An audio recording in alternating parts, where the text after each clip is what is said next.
अजमेर शरीफ यानी ख्वाजा मोइनुद्दीन चिश्ती की दरगाह में शिव मंदिर होने के दावे पर जोरदार जंग सी छिड़ गई।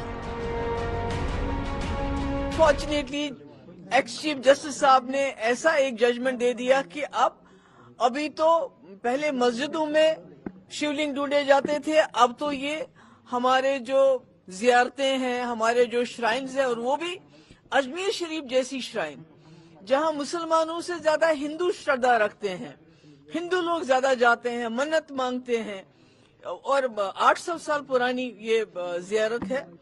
तो मुझे लगता है कि इसके बाद मुसलमानों के घरों में ढूंढना शुरू कर देंगे, तो ये तो मुल्क को बंटवारे की तरफ लेके जा रहा है। इस किस्म की जो हरकतें करें उन पर पाबंदी लगाए, जबकि एक कानून बन चुका है 1991 में। उस कानून के मुताबिक हम लोगों को अपने इबादत गाहों का तहफ़्फ़ुज़ हुकूमत का काम है करें, और जो इस तरीके से हुकूमत ने जो कानून बनाया है उसकी खिलाफ वर्जी कर रहे हैं उन पर कानूनी कार्रवाई की जाए। मिट गए मिटते हैं मिट जाएंगे आदा तेरे, न मिटा है न मिटेगा कभी चर्चा तेरा।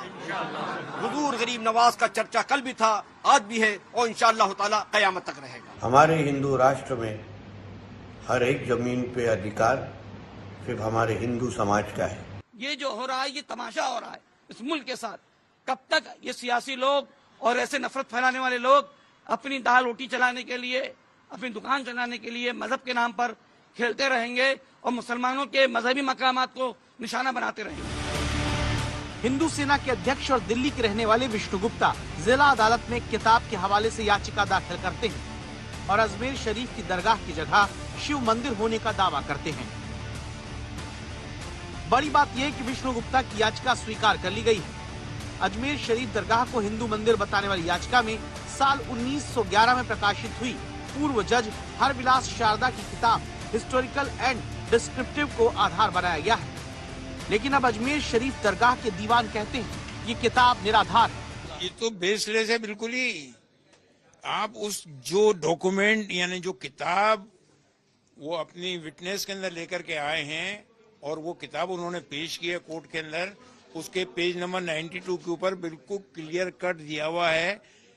दो वर्डिंग के ऊपर मैं बात कर रहा हूँ, ट्रेडिशन सेज, इसका क्या मतलब लोगे आप? उस पुस्तक में 1910 में लिखी गई है। उससे पहले 1890 में वो म्यूनसिपालिटी के चीफ कमिश्नर थे वहाँ, और अंग्रेजी सरकार में जो स्ट्रॉन्ग कमेटी होती थी ब्रिटिश काउंसिल में, उसमें वो मेंबर थे। कोई हल्के आदमी नहीं है, और उनके नाम से अजमेर में सड़कों के नाम है। और उन्होंने वो बाद में सेशन जज भी रहे।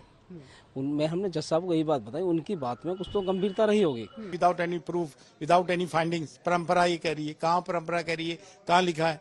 यहाँ 200 साल मराठों की हुकूमत रही, रजवाड़े रहे, ब्रिटिश की पीरियड रही, सल्तनत रही, प्राइम मिनिस्टर की चादर आती है, हर धर्म जाति के लोग आते हैं, इंक्वायरी कमीशन 2-2 बार बैठे हैं यहाँ, दरगाह ख्वाजा साहब एक्ट में एक कवर होती है। इन सब की बातों को नजरअंदाज कर दो। अरे एक लाइन लिखी हुई है, एक ने किताब लिख दी, तो उस पर आके दरगाह पे कब्जा करने की बात करोगे?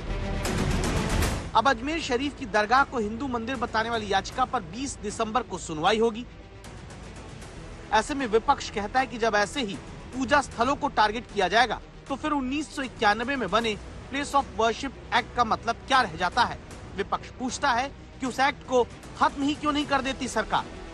15 अगस्त 47 के धार्मिक स्थलों को लेकर कानून पास हो गया पार्लियामेंट में।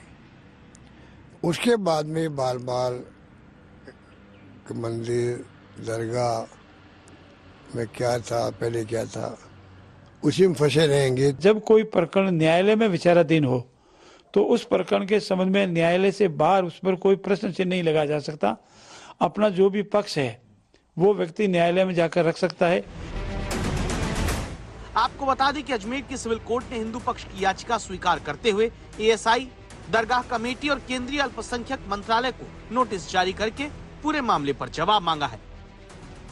बड़ी बात यह है कि कोर्ट ने हिंदू पक्ष या मुस्लिम पक्ष को पक्षकार नहीं बनाया ताकि कानूनी लड़ाई में धर्म के एंगल को दूर रखा जा सके, लेकिन इस याचिका पर दरगाह वालों और विपक्ष के नेताओं ने आपत्ति जताना शुरू कर दिया।